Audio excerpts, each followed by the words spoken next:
శ్రీగురుభ్యో నమః. యా దేవీ సర్వభూతేషు శక్తిరూపేణ సంస్థితా నమస్తస్యై నమస్తస్యై నమస్తస్యై నమో నమః. ఆషాఢమాసం వారాహి నవరాత్రులు 4వ రోజు. ఈ రోజున అమ్మ కిరాత వారాహి రూపంలో దర్శనమిస్తుంది. అంటే ఆషాఢ శుక్ల చవితి నాడు తల్లి కిరాత వారాహి రూపంలో భక్తులను అనుగ్రహిస్తుంది. మరొక రూపంలో మహేశ్వరీదేవి రూపంలో వారాహీదేవి దర్శనమిచ్చి భక్తులను అనుగ్రహిస్తూ ఉంటుంది. కిరాత వారాహి అనేది వారాహి దేవత యొక్క పురాతన మరియు అత్యంత గౌరవనీయమైన అవతారాల్లో ఒకటి. భారత ఉపఖండంలో ఒరిస్సా రాష్ట్రంలో ఆమెకు ప్రత్యేకమైన ప్రాముఖ్యత ఉంది. ఆ ప్రాంతంలో దుష్ట శక్తుల నుండి భక్తులను కాపాడుతుంది. కిరాత వారాహి అనేది దుష్ట శక్తులను, శత్రువులను నాశనం చేసే శక్తివంతమైన దేవత. ఈ తల్లిని పూజించడం వలన భక్తులకు రక్షణ లభిస్తుంది, అడ్డంకులు తొలగిపోయి కార్యసిద్ధి కలుగుతుంది. అయితే ఈ తల్లి యొక్క ప్రాముఖ్యత ఏమిటి?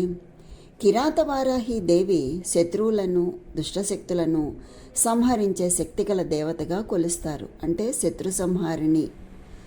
తర్వాత తన భక్తులను ప్రతికూల శక్తులు, దుష్ట దృష్టి నుంచి మరియు హానికరమైన ఆత్మల నుంచి రక్షిస్తుంది. అంటే రక్షకురాలు.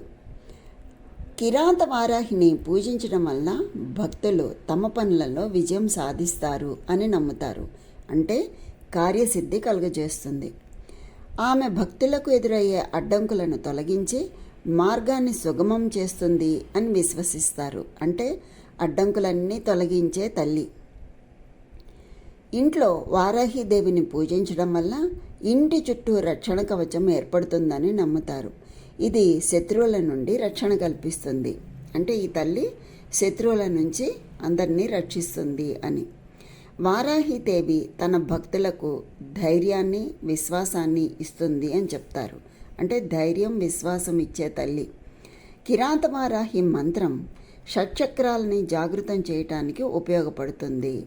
అంటే శక్తులను జాగృతం చేస్తుంది. అంత ప్రాముఖ్యత కలిగింది ఈ రూపం. కిరాత వారాహి ఓంకారంలాగా విశ్వమంతటా ప్రతిధ్వనించే నవ్వుతో గర్జిస్తూ ఉంటుంది. ఆ తల్లి నుంచి వచ్చే ఆనంద తరంగాలు సృష్టిని ఆశీర్వదిస్తాయి. ఆ తల్లి చీకటి మేఘావృతమైన రంగు కలిగి ఉంటుంది. అంటే నల్లటి రంగులో ఉంటుంది. అంతేకాదు విశ్వం యొక్క మొత్తం ప్రాంతాన్ని కప్పి ఉంచే చీకటి స్థలం వలె విశాలమైంది. చీకటి ఎంత విశాలంగా ఉంటుంది అంటే ఆ తల్లి యొక్క రక్షణ అంత విశాలమైనది. ఆమెను గురించిన జ్ఞానాన్ని విని ఆమె నిజమైన రూపాన్ని, బ్రహ్మశక్తి లేదా శక్తిని అర్థం చేసుకున్నటువంటి వారు ఆ తల్లిని పొందవచ్చు. మనం ఆ తల్లి వదనంపై మనసు నిలిపి ధ్యానం చేయాలి. అప్పుడు అన్ని మార్గాలలో ధర్మాన్ని అనుసరింపచేస్తూ రక్షిస్తూ ఉంటుంది. అంతేకాదు ధర్మాన్ని అమలు చేసేది, సత్య మార్గంలో నడిపించేది కూడా ఆ తల్లే.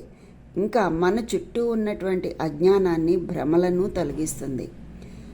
ఆమె మన భయం, కోపం, దురాశ, అసూయ, వ్యాధి, అహంకారం మరియు గర్వాన్ని వీటన్నింటినీ కూడా నాశనం చేస్తుంది ఆ కిరాత వారాహి తల్లి. ఆ తల్లి మనకు బాహ్యంగా ఉన్న శత్రువులను కూడా నాశనం చేస్తుంది, దుర్మార్గులను నాశనం చేస్తుంది. అంటే అంతఃశత్రువులని, బయట శత్రువులని కూడా నాశనం చేస్తుంది.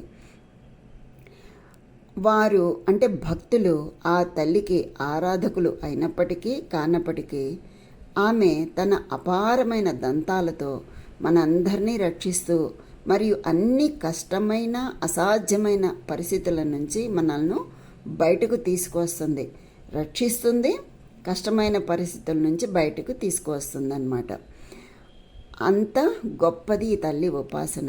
కనుక అంతర్బాహ్య శత్రువులను అందరినీ, అంటే లోపల శత్రువుల్ని, బయట శత్రువుల్ని అందరినీ కూడా జయించే ఈ కిరాత వారాహికి నమస్కారాలు అని ఆ తల్లిని ధ్యానిస్తూ మనమందరం కూడా ఆ తల్లి అనుగ్రహానికి పాత్రలవుదాం. ఆ కిరాతవారాహి యొక్క అనుగ్రహం అందరికీ కలగాలని కోరుకుంటూ స్వస్తి.